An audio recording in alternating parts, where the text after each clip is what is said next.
Have you ever wondered which countries might disappear in the near future? In a world where the only constant is change, there exist nations grappling with existential threats. Some are on the front lines of climate change, their very land being swallowed by the sea. Others are embroiled in political unrest, their unity threatened by division. These countries are facing a unique set of challenges that may ultimately lead to their disappearance. In today's video, we will explore some of these countries and the reasons why they might vanish. Imagine an island paradise slowly sinking beneath the waves. That's the grim reality for the Maldives. The Maldives, an archipelago of 26 atolls, lies in the Indian Ocean, south-southwest of Sri Lanka. It's renowned for its stunning white sand beaches, crystal-clear waters, and diverse marine life. But beneath the surface of this tropical paradise, a crisis is brewing. The Maldives is the lowest-lying country on Earth, with an average ground level of just 1.5 meters above sea level. It's a geographical feature that makes the nation extraordinarily vulnerable. As global temperatures rise due to human-induced climate change, the polar ice caps are melting at an alarming rate. This is causing sea levels to rise, and for a country as low-lying as the Maldives, the implications are devastating. To put it in perspective, a sea level rise of just 3 feet would submerge nearly 80% of the Maldives' land area. This would displace thousands of people, destroy homes and infrastructure, and wipe out the country's tourism industry, which is the backbone of its economy. The Maldivian government is very much aware of the looming threat. They have taken measures to combat the situation, from building seawalls to considering the unthinkable, relocating the entire population to another country. But these are merely stopgap solutions. The real solution lies in global efforts to curb greenhouse gas emissions and slow down the rate of global warming. The Maldives is not just a sinking paradise, it's a wake-up call to the world. It's a stark reminder of the urgency of the climate crisis and the need for immediate collective action. What happens to the Maldives could very well be a preview of what's in store for coastal cities and low-lying areas around the world. If current trends continue, the Maldives could become uninhabitable within this century. A chilling thought, isn't it? The sinking of the Maldives isn't just about the loss of a beautiful tourist destination. It's about the displacement of a population, the loss of a culture, and the manifestation of a global crisis. It's a testament to the fact that climate change is not a distant threat, but a present reality. Another island nation threatened by climate change is Kiribati. Situated in the central Pacific Ocean, this enchanting nation is composed of 33 coral atolls, each a jewel of turquoise blue waters and white sandy beaches. But beneath the surface of this paradise, a crisis is brewing. Kiribati is on the front lines of our planet's battle with rising sea levels. With an average height of less than 2 meters above sea level, it's no exaggeration to say that Kiribati is in a fight for its existence. The sea is not just encroaching on the beaches, it's infiltrating the freshwater supplies and arable land, threatening the livelihoods of those who call Kiribati home.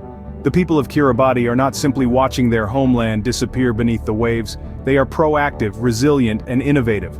The government has launched the Kiribati Adaptation Program, a project aimed at increasing the island's resilience to the effects of climate change. This includes initiatives like coastal management, water resource management, and population resettlement.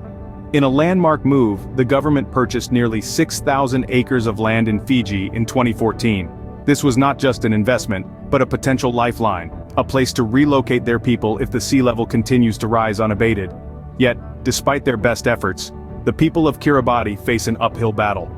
The Intergovernmental Panel on Climate Change predicts that sea levels could rise by up to 1 meter by the end of the century. For Kiribati, that would mean losing a significant part of its land, affecting countless lives and eradicating a rich cultural heritage. The fate of Kiribati is a stark reminder of the global consequences of climate change. It's not just about warmer summers or more intense storms, it's about the very survival of nations. The story of Kiribati is a call to action for all of us. We must remember that our actions or inactions today will determine the fate of nations tomorrow. Without significant global action on climate change, Kiribati's future hangs in the balance. Moving away from climate change, let's talk about South Sudan, a country threatened by civil unrest. Nestled in the heart of Africa, South Sudan is the world's youngest nation, born out of decades-long conflict with its northern neighbor, Sudan. The promise of a new beginning evaporated quickly as the infant nation plunged into a brutal civil war only 2 years after its independence in 2011. This ongoing conflict has its roots firmly embedded in ethnic tensions and power struggles. The country's two largest ethnic groups, the Dinka and the Nuer, are often pitted against each other in this battle for power. The conflict escalated when President Salva Kiir, a Dinka, accused his then Vice President Riek Machar, a Nuer, of plotting a coup. This allegation sparked a vicious civil war that has since resulted in the deaths of an estimated 400,000 people, and displaced millions more. As the civil war rages on, South Sudan's existence is under threat.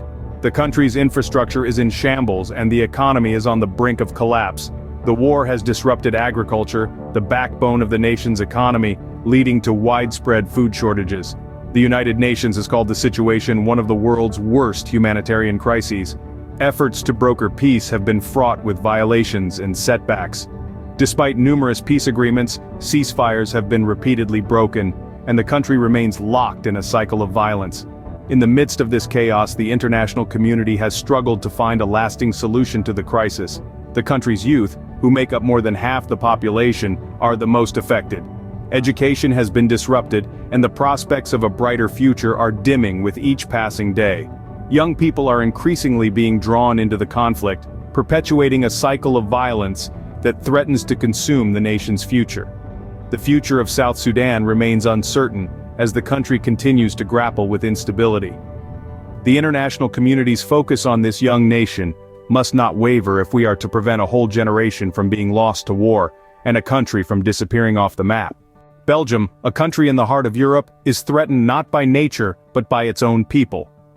Known for its charming cities, delectable chocolates, and the headquarters of the European Union, Belgium is a country where diversity and unity have coexisted for centuries. However, beneath this harmonious surface, the nation is deeply divided along linguistic and regional lines.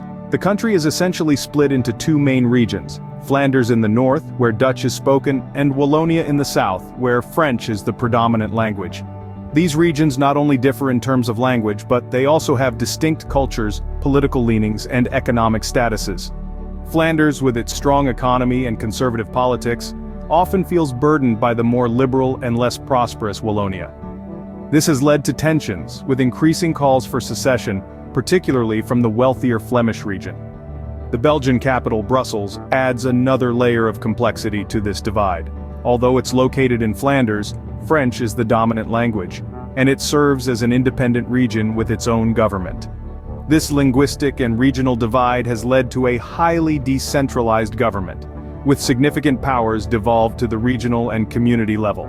However, this decentralization hasn't quelled the secessionist sentiments. On the contrary, it has made Belgium a country of communities rather than a unified nation. The political parties are divided along linguistic lines, and there's no national TV station or newspaper. This lack of unifying institutions has further deepened the divisions, making it difficult for the country to address national issues effectively. The increasing calls for secession, particularly from Flanders, have raised serious questions about the future of Belgium. Although a split seems unlikely in the immediate future, the persistent divisions and the lack of a national identity could potentially lead to the dissolution of the Belgian state. The question remains whether Belgium can hold together, or will it become a country that disappeared. It's a sobering thought, isn't it? The idea that countries we know today might not exist in the future. As we've journeyed today, we've walked the sun-bathed beaches of the Maldives, a paradise on the verge of disappearing under the crushing weight of rising sea levels. Climate change, a global challenge, threatens to wipe this idyllic island nation from the world map. Then we ventured to the Pacific, to the distant atolls of Kiribati. Here, climate change is not a distant threat but an immediate reality, gnawing away at the land and the lives of its people.